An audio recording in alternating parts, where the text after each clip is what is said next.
নিজের ভালোবাসার মানুষকে নিজের করে পেতে পাগলামি সমস্ত সীমা অতিক্রান্ত করে গেল প্রতিম। বাড়ির সকলের সামনে নিজের মাথায় বন্দুক ঠেকিয়ে প্রিয়াকে বলতে থাকে, প্রিয়া, তুই আজকেই যদি আমার সাথে এই বাড়ি থেকে না যাস তাহলে আজকেই আমি এখানেই নিজেকে শেষ করে দেব। প্রতিমের এমন পাগলামি দেখে সকলে একেবারে হতভম্ব হয়ে যায় আর কান্নায় ভেঙে পড়ে প্রিয়া। তখনই বুদ্ধি করে প্রতিমের হাত থেকে বন্দুকটা কেড়ে নেয় মন্দার। আর তারপরে বাড়ির বড়রা ভাবতে শুরু করে, সত্যি পরিস্থিতি যথেষ্ট জটিল, এমন হলে দুটো জীবন শেষ হয়ে যাবে। শ্যামলী আর মন্দার আবার বড় দাদু ছোট দাদু ঠাম্মির কাছে গিয়ে বলে, দাদু, একটু ভেবে দেখুন, আপনাদের কাছে ওই পুরনো নিয়মটাকে বাঁচানো বেশি প্রয়োজন নাকি এবারে দুটো জলজান্ত প্রাণকে?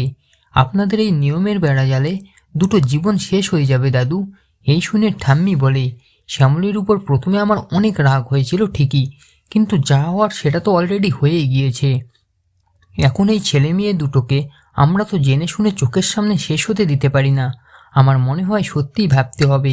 তখনই বড় দাদু বলে, শ্যামলী, তুই একবার বাড়ির সবাইকে ডেকে নিয়ে আয়, আমার কিছু কথা আছে। এই শুনেই কিছুটা খুশি হয়ে যায় শ্যামলী আর মন্দারকে সাথে নিয়ে বাড়ির সবাইকে ডেকে নিয়ে আসে। সেই সময় বড় দাদু বলে, আমি অনেক ভেবে সিদ্ধান্ত নিলাম, আমরা আমাদের পুরনো সেই নিয়ম থেকে সরে আসছি। এই বাড়িতে ভালো একটা দিন দেখে প্রতিম দাদুভাই আর প্রিয়া দিদিভাইয়ের বিয়েটা আমরা দেব। তো বন্ধুরা, শেষ পর্যন্ত জিতে গেল শ্যামলী।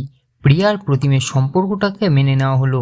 এবার কি তাহলে প্রিয়া প্রতিমের চার হাত এক হবে, নাকি এই বিয়েটা আটকাতে আবার নতুন কোনো চক্রান্ত করবে অরু? আপনাদের কি মনে হয় কমেন্ট করে অবশ্যই জানান।